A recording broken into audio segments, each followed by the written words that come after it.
Hi friends, എന്തൊക്കെയുണ്ട് വിശേഷങ്ങൾ? എല്ലാവർക്കും സുഖം തന്നെയല്ലേ? മലബാർ സ്പെഷ്യലായ നെയ്വടയുടെ റെസിപ്പിയാണ് ഇന്നത്തേത്. ഒരു പെർഫെക്റ്റ് റെസിപ്പി നമുക്ക് കിട്ടിയിട്ടുണ്ട്.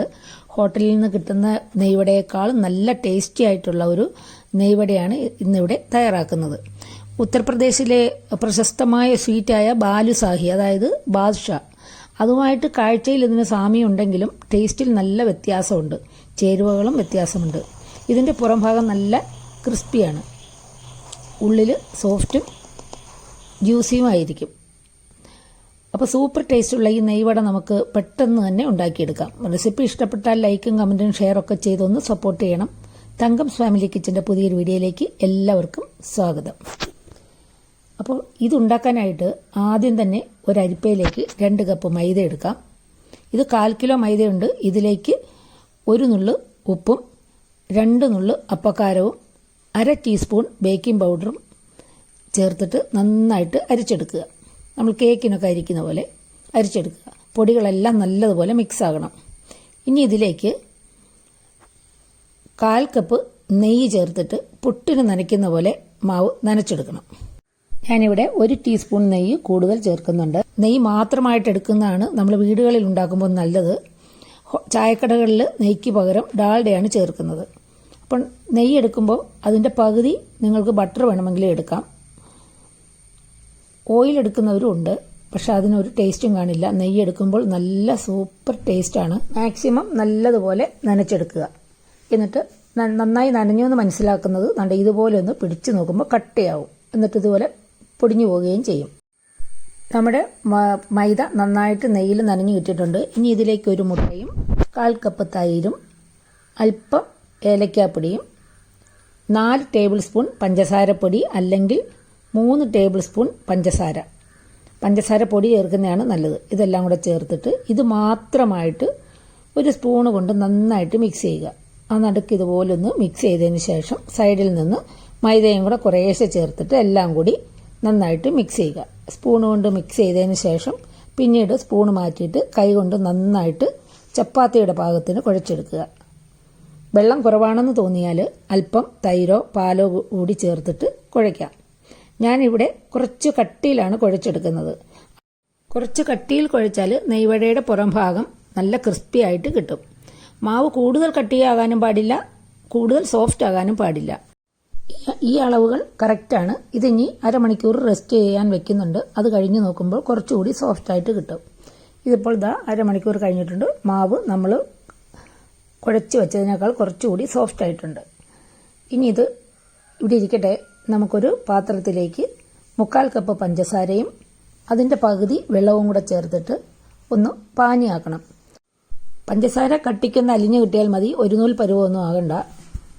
ഇനി മാവ് ഇതുപോലെ ഉരുളകളാക്കി നമ്മൾ കയ്യിൽ വെച്ച് നന്നായിട്ടൊന്ന് പ്രസ് ചെയ്ത് ഒന്ന് കുഴച്ചതിന് ശേഷം അതിനൊരു ഹോൾ ഇടുക. ഹോള് കുറച്ച് വലുതായിട്ടിടണം. അത് നമ്മൾ എണ്ണയിലിട്ട് വറുത്ത് കഴിയുമ്പോൾ ഈ ഹോള് ചെറുതാവും. അതുകൊണ്ട് ഇപ്പോൾ ഹോളിടുമ്പോൾ കുറച്ച് വലുതായിട്ട് തന്നെ ഇടുക. നോക്കിക്കോളൂ. ഇതിൽ നമ്മുടെ വിരലിൽ നെയ്യോ വെള്ളമോ ഒന്നും തേക്കാതെ തന്നെ നല്ല ഹോളായിട്ട് കിട്ടും. ഇങ്ങനെ ഒന്ന് ഒരു വലിയ ഹോൾ ഇടുക. അങ്ങനെ ഇതെല്ലാം നമ്മൾ വട പോലെ തയ്യാറാക്കി വയ്ക്കാം. പഞ്ചസാരയെല്ലാം അലിഞ്ഞ് നമ്മുടെ പഞ്ചസാര ലായനി കുറുകി കിട്ടിയിട്ടുണ്ട്. ഇത് ചൂട് പോകാതെ ഇവിടെ അടച്ചു വയ്ക്കാം. ഈ ചൂടോടുകൂടിയാണ് നമ്മുടെ പഞ്ചസാര ലായനി നമുക്ക് വേണ്ടത്. ഈ സമയം ഞാൻ ഒരു സൈഡിൽ എണ്ണ ചൂടാക്കാൻ വെച്ചിട്ടുണ്ടായിരുന്നു. എണ്ണ നല്ലതുപോലെ ചൂടായതിനു ശേഷം ലോ ഫ്ലെയിമിലേക്ക് മാറ്റി ഒരല്പസമയം വെക്കുക. അതിനുശേഷം നമ്മൾ ഉണ്ടാക്കി വെച്ചിരിക്കുന്ന വടകൾ ഓരോന്നായിട്ട് അതിലേക്ക് ഇടുക. കുറച്ച് അകലത്തിൽ വേണം ഇടാൻ. ഇത് ചെറിയ തീയിൽ നിന്ന് കിടന്നിട്ടാണ് ഇത് വെന്ത് വരേണ്ടത്. അങ്ങനെ വെന്ത് വരുമ്പോഴേക്കും ഇതിൻ്റെ വലിപ്പം ഇരട്ടിയാകും. അതിൻ്റെ മുകളിലേക്ക് കുറച്ച് എണ്ണ ഇങ്ങനെ ഒന്ന് തൂകി കൊടുക്കണം. അത് ഒരു സൈഡ് ഒന്ന് ചെറുതായിട്ട് വെന്തു എന്ന് മനസ്സിലാക്കിയതിന് ശേഷം മാത്രമേ അത് തിരിച്ചിടാവുള്ളൂ. ഇല്ലെങ്കിൽ പൊടിഞ്ഞു പോകും. ഞാനിവിടെ ഒരു 6-7 എണ്ണം ഇട്ടിട്ടുണ്ട്. അപ്പോൾ അടിവശം നല്ല പരന്ന പാത്രമാണെങ്കിൽ ഇതുപോലെ കൂടുതൽ എണ്ണ ഇടാം. ചെറിയ തീയിൽ തന്നെ വേണം ഇടാൻ. ഇടയ്ക്കൊന്ന് മീഡിയത്തിലേക്ക് മാറ്റി പിന്നെ വീണ്ടും ലോയിലേക്ക് തന്നെ മാറ്റണം. ചൂട് കൂടിപ്പോയാൽ ഇത് കരിഞ്ഞു പോകും. ഇപ്പോൾ നല്ല ചുവന്ന് വരാൻ തുടങ്ങിയിട്ടുണ്ട്. തിരിച്ചു മറിച്ചു ഇട്ടിട്ട് ഇത് ഉണ്ടാക്കിയെടുക്കുക. തീ കൂടിപ്പോയാൽ ഉൾവശം വേകില്ല, അതുപോലെ തന്നെ കരിഞ്ഞു പോവുകയും ചെയ്യും. ലോയ്ക്കും മീഡിയത്തിനിടയിൽ ഫ്ലെയിം അഡ്ജസ്റ്റ് ചെയ്ത് വേണം ഇത് ഉണ്ടാക്കിയെടുക്കാൻ. അതാണ് ഇതുണ്ടാക്കുമ്പോൾ ശ്രദ്ധിക്കാനുള്ള മെയിനായിട്ടുള്ള ഒരു കാര്യം. ഇതെല്ലാം നല്ലപോലെ കറക്റ്റ് പാകത്തിനായിട്ടുണ്ട്. ലോ ഫ്ലെയിമിൽ ഈ കളറിൽ വരുമ്പോഴാണ് ഇതിനുള്ളിൽ വശം നന്നായിട്ട് വെന്ത് കിട്ടുന്നത്. അപ്പോൾ ഇനി ഇത് നമുക്ക് കോരിയെടുക്കാം. ഇനി കൂടുതൽ സമയം കിടന്നാൽ ഇതിന് കളറൊക്കെ ചേഞ്ച് ആയി പോകും. അതുപോലെ തന്നെ കോരിയെടുത്ത നെയ്വട ചൂടോടുകൂടി പഞ്ചസാര ലൈനിലേക്ക് ഇട്ട് വയ്ക്കുക. തിരിച്ചു മറിച്ച് ഇടുക. നെയ്വടയുടെ ഉള്ളിലേക്ക് പഞ്ചസാര പിടിച്ച് കിട്ടണമെങ്കിൽ നെയ്വടയ്ക്കും പഞ്ചസാര ലൈനിക്കും ചൂട് വേണം. ഞാൻ കുറച്ച് ചെറുതായിട്ടാണ് നെയ്വട ഉണ്ടാക്കിയത്, അതാണ് കൂടുതൽ ടേസ്റ്റ്. ഇനി ഒരു 16 എണ്ണം കിട്ടിയിട്ടുണ്ട്. ഇതെല്ലാം ഇതുപോലെ എണ്ണയിൽ വറുത്തെടുത്ത് പഞ്ചസാരയിൽ മുക്കി കോരി മാറ്റി വയ്ക്കാം. കാണുമ്പോൾ ബാദ്ഷാ പോലെ ഉണ്ടെങ്കിലും ഇത് നല്ല ടേസ്റ്റാണ്. തീർച്ചയായിട്ടും എല്ലാവരും ഒന്ന് ഉണ്ടാക്കി നോക്കണം. പഞ്ചസാര ലൈനിൽ നിന്ന് കോരുമ്പോൾ ഇതുപോലൊരു നനവൊക്കെ തോന്നുമെങ്കിലും കുറച്ച് കഴിയുമ്പോൾ അതങ്ങ് മാറിക്കിട്ടും. പഞ്ചസാര നെയ്വടയിലേക്ക് നന്നായിട്ട് പിടിച്ച് കിട്ടും. നോക്കൂ, ഇത് ആദ്യം ഉണ്ടാക്കി വെച്ചതാണ്. നല്ല ക്രിസ്പിയാണ്, ഉള്ളിൽ നല്ല സോഫ്റ്റും ജ്യൂസിയുമാണ്. കാണുമ്പോൾ ബാദ്ഷാ പോലെ തോന്നുമെങ്കിലും ഇതിനകത്ത് മുട്ടയുണ്ട്, നമ്മൾ തൈര് ചേർത്തിട്ടുണ്ട്. ബാദ്ഷായ്ക്ക് ഇത് രണ്ടും ചേർക്കില്ല. ഇത് നല്ല ടേസ്റ്റാണ്, ബാദ്ഷായേക്കാളും ടേസ്റ്റാണ്. തീർച്ചയായിട്ടും ഒരു പ്രാവശ്യമെങ്കിലും നിങ്ങളിതൊന്ന് ഉണ്ടാക്കി നോക്കണം.